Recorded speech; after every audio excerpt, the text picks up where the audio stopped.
નો આ પ્રશ્ન છે, ધ્યાનથી સૌપ્રથમ આપણે એને રીડ કરવાનો છે। ત્યાર પછી જે ખાલી જગ્યા આપેલી છે એમની બાજુ કાઉન્સમાં કેટલાક શબ્દો આપેલા છે, એમાંથી સાચો જે જવાબ છે એ આપણે સિલેક્ટ કરી અને અહીંયા લખવાનો છે। જો મિત્રો તમે ચેનલમાં નવા હોય અને હજી સુધી ચેનલને લાઇક અને સબસ્ક્રાઇબ ના કરી હોય તો સૌપ્રથમ લાઇક કરો, કોમેન્ટ કરો, સબસ્ક્રાઇબ કરો, બેલ આઇકન પર ક્લિક કરવાનું ભૂલતા નહીં।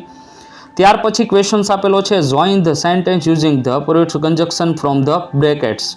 તો give up smoking you will invite cancer, તો ઓર એન્ડ શોમાંથી જવાબ આવશે આપણો ઓર। આવી જ રીતે ક્રમશઃ એક પછી એક ક્વેશ્ચન્સ આપેલા છે। ત્યાર પછી rewrite the paragraph filling in the blanks with the appropriate words from the brackets. તો જે કાઉન્સમાં શબ્દ આપેલા છે એમાંથી આપણે યોગ્ય શબ્દ પસંદ કરવાનો છે અને અહીંયા જવાબ લખવાનો છે। 3 ગુણનો આ પ્રશ્ન રહેશે। તમે સ્ક્રીનશોટ લઈ શકો છો। વિડીયો પસંદ આવે તો તમારા મિત્ર સર્કલ સુધી શેર કરી શકો છો। ત્યાર પછી ક્વેશ્ચન છે, do S direct. Ankit plays chess daily. He won many trophies in chess. He also defeated many champions.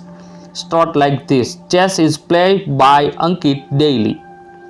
તો ડુ એસ ડાયરેક્ટરમાં આપણે ફેરવાનું છે। એવી જ રીતે select the correct question two get the underline words as their answer.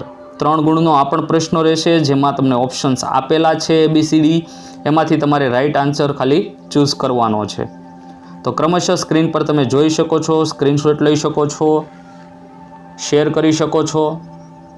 નવા વિડીયોમાં ખૂબ જ ઝડપથી આપણે ફરી પાછા મળીશું।